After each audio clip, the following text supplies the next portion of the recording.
Jupiter यानी बृहस्पति, ये एक ऐसा ग्रह है जो रहस्यों से भरा हुआ है और वैज्ञानिक अक्सर इस ग्रह को समझने की कोशिश करते रहते हैं और उनकी दिलचस्पी इस ग्रह के साथ साथ उनके चंद्रमाओं पर भी है।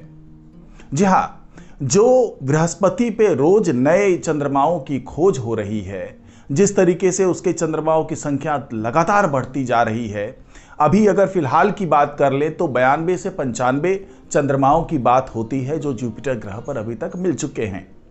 लेकिन अक्सर जो चर्चा होती है वो होती है जुपिटर के गैलीलियन मून की, यानी उसके वो 4 चंद्रमा जिसके कारण जिसके बारे में इनफैक्ट गैलीलियो ने बताया था और उसके बाद से ही इसे गैलीलियन मून का नाम दे दिया गया था। तो ऐसा ही एक गैलीलियन मून है आयो। आयो एक ऐसा चंद्रमा है जो अपने आप में रहस्यों से भरा हुआ चंद्रमा है। तो उसी रहस्य पर से, एक नए रहस्य पर से पर्दा उठाया है वैज्ञानिकों ने और बताया है कि उस चंद्रमा में ऐसा क्या खास है जिसको जानकर, जिसको देखकर वैज्ञानिक भी हैरान हैं। तो इसी के बारे में बात होगी आज के इस वीडियो में। तो इस वीडियो में लगातार बने रहिए, आखिर तक जरूर देखिए। नमस्कार, मैं हूं डॉक्टर सुरजीत सिंह और आप देख रहे हैं महाना मिस्ट्री। तो दोस्तों, ये आयो एक ऐसा चंद्रमा है जिसके बारे में वैज्ञानिक ठोस तरीके से कुछ भी बता पाने में सक्षम नहीं है, क्योंकि यही वो चंद्रमा है जहां पर पिघले हुए लावा भी हैं और जमे हुए बर्फ भी है।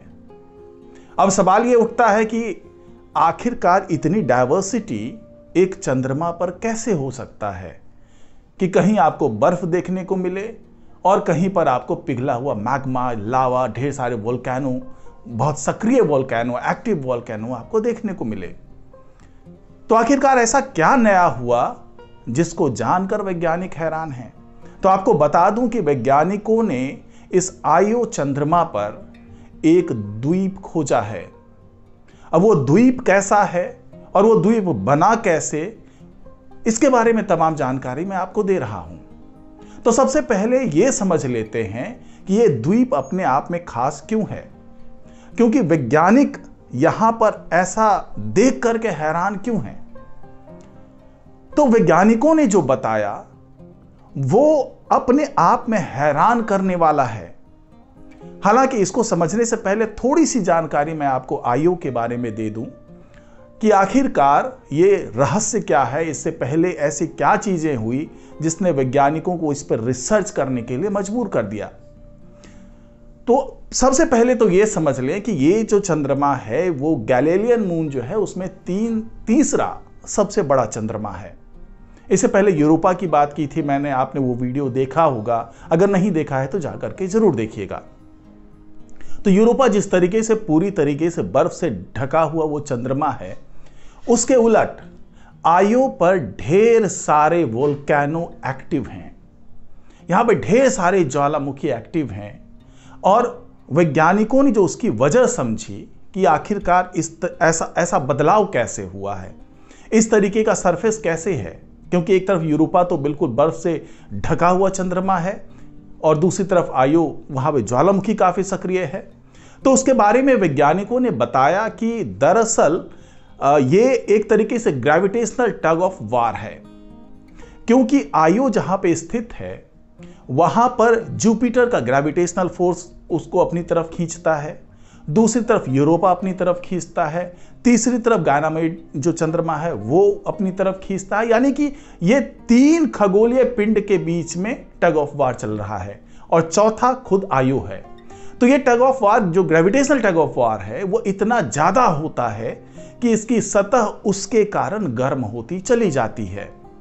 लेकिन ऐसा नहीं है कि पूरी सतह ऐसी गर्म है, क्योंकि वैज्ञानिकों ने जब वहां पर देखा तो जहां पर गर्माहट बहुत ज्यादा है, यानी कि जहां पर ज्वालामुखी है, तो ज्वालामुखी के आसपास का अगर क्षेत्र देखें तो वो करीब 1600 डिग्री सेल्सियस के आसपास वहां का तापमान होता है।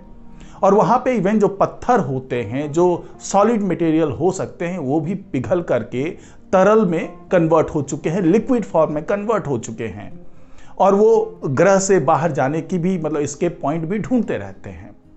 अगर दूसरी तरफ सतह के टेम्परेचर की बात करें, वहां के तापमान की बात करें, तो वो -202 फ़ारेनहाइट के आसपास वो पहुंचता है। यानी अगर आप डिग्री सेल्सियस की बात करें तो 130 डिग्री सेल्सियस, मतलब वो भी माइनस में उसका तापमान होता है। यानी वहां पर चारों तरफ बर्फ ही बर्फ जमा हुआ नजर आता है।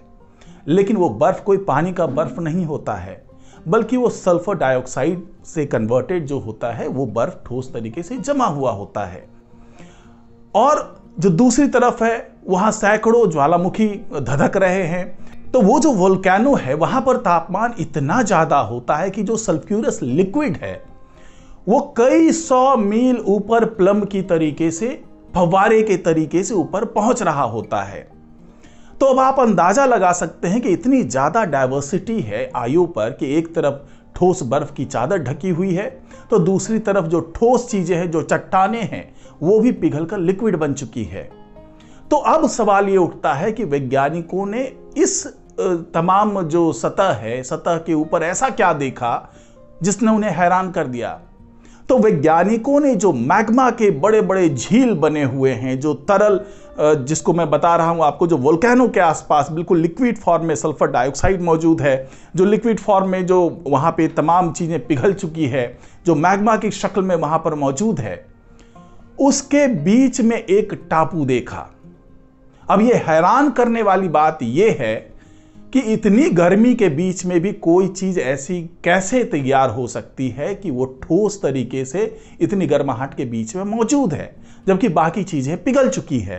तो यही वो रहस्य है जिसको समझना चाहा वैज्ञानिकों ने। तो आपको बताएं कि जुपिटर के चंद्रमा पर जाने वाले नासा के जूनो अंतरिक्ष यान ने वहां से कुछ फोटो भेजी है।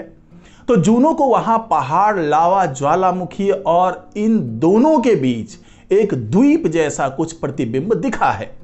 यह सभी तस्वीर देखने में तो अच्छी लगती है, लेकिन इनके बारे में रिसर्च करना बहुत कठिन है, बहुत मुश्किल है।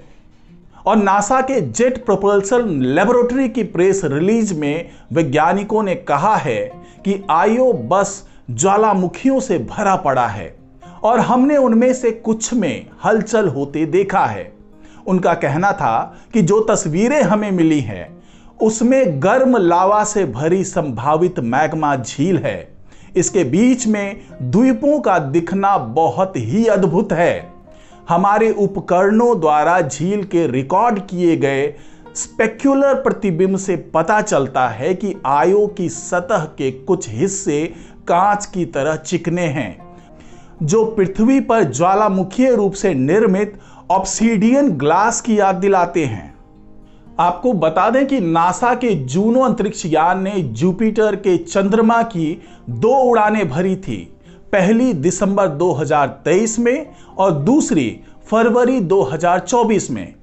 इस दौरान जूनो चंद्रमा की सतह के 930 मील के भीतर आया और सक्रिय ज्वालामुखियों को देख पाया। उसने उत्तरी अक्षांशों को देखा और जुपिटर के चंद्रमा यूरोपा का भी फोटो खींचा।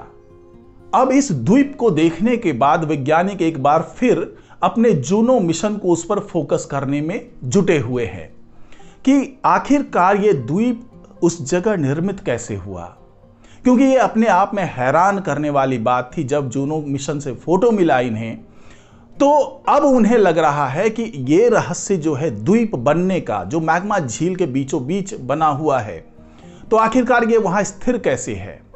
तो इससे जुड़े आंकड़ों को लेने में और उसका विश्लेषण करने में एक बार फिर वैज्ञानिक जुट गए हैं और उन्होंने जूनो मिशन को इस पर फोकस करने का आदेश दे दिया है।